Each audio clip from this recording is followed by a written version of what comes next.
Yeah. My mother used to say, I mean, when I was a kid, it was more like, if I wasn't doing what she thought I should do, then I was lazy. I got you. But, if I was doing what I wanted to do, then that was a whole nother thing.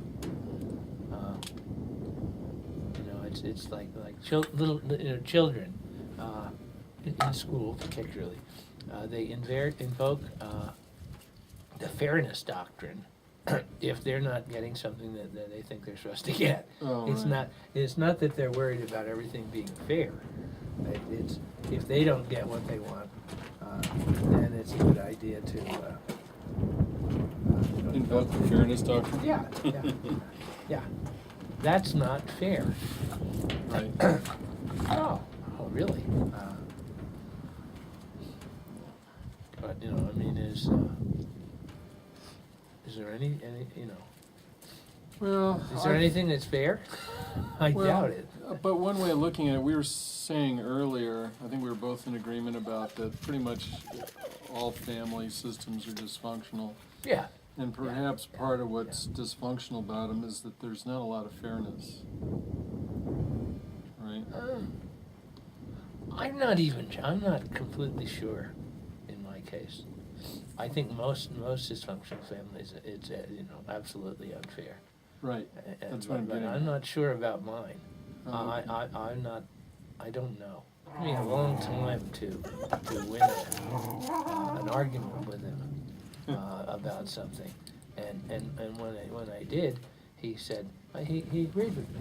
Oh, all right. So that, but it took a long time to do that. Right. Well, he wanted you to have a good argument. Yeah. Well, yes. Yeah. But so he was a. Well, you got a degree in philosophy. That's all about. He was a Harvard-trained lawyer.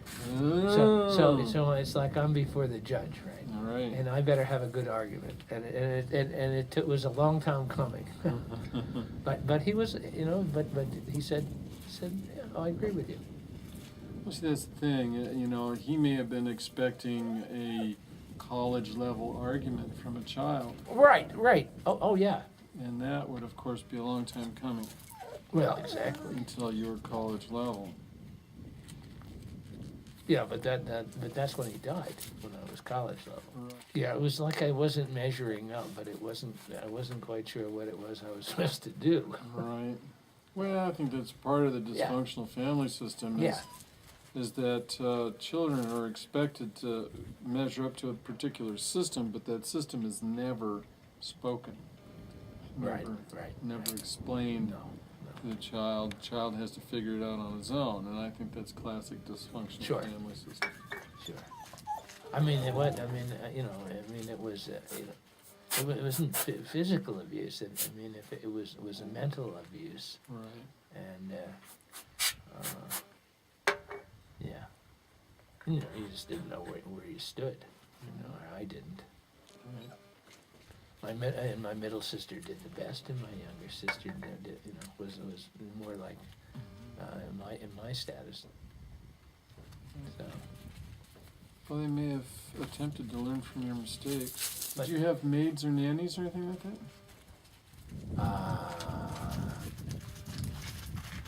We did for a while, actually.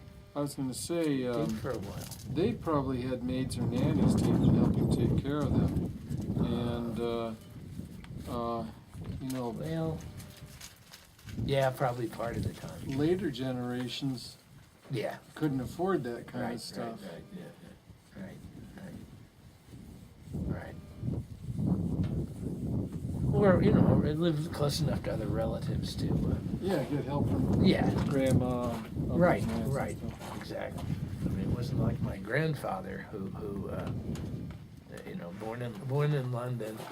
Children are seen but not heard, and they weren't out. They were with the nannies, right, always, and they didn't even get to see their parents that often. I don't think it's a little hard to tell. In the British system, and I was partly raised in that, is that the children were sent off to boarding school from first grade on through college. They would see their parents during the holidays only. And when they did see their parents, there would be a nanny who mediated for the parents. So the parents had very little involvement with the children. Oftentimes there was a wet nurse, so that true nursing Yeah. did not take place with the Yeah. mother, so there was really Yeah. very poor bonding. Yeah. And they had massively dysfunctional Yeah. culture. Yeah, my grandfather went to some kind of whatever school he went to in France, and he said he would dream in French. Oh. And he said it was so cold in there, he'd break the ice on his washbowl to get water. And Yeah, they didn't have central heating. No, They you didn't, know. they didn't have central plumbing either. no, no, yeah, They had nice big houses. right. You don't see how they function at home. Well, right, exactly. I think most people are keeping their dysfunctional family system hidden Yeah, behind doors at home. yeah, And yeah. they are busy or occupied with attempting to look functional. Definitely. What I see, I remember walking through the airport at San Francisco. A lot of people, right, going all over the world. I was on my way to lead a retreat. And remember seeing all these faces coming past me. The big airplanes had just unloaded their loads of Cargo. cargo. Yes. And I was heading to my Yes, cargo yeah. spot in Right, another right. airplane. And I see all these people who are walking along, appearing as though they are calm, Well, stress-free, right, relaxed. Yeah. Appearing as though they're happy and content. Right. But I knew underneath that was just a facade, and underneath they were all filled with anxiety Right. and stress and Yeah, dysfunctional. And I think that's another aspect of the dysfunctional family system. Is like everybody's pretending to be okay when they're not. Right.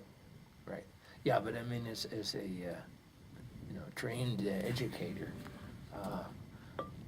I am so sensitive to the family dynamics that even it's hard for me to walk through Walmart because the family groups that come by, Mm-hmm.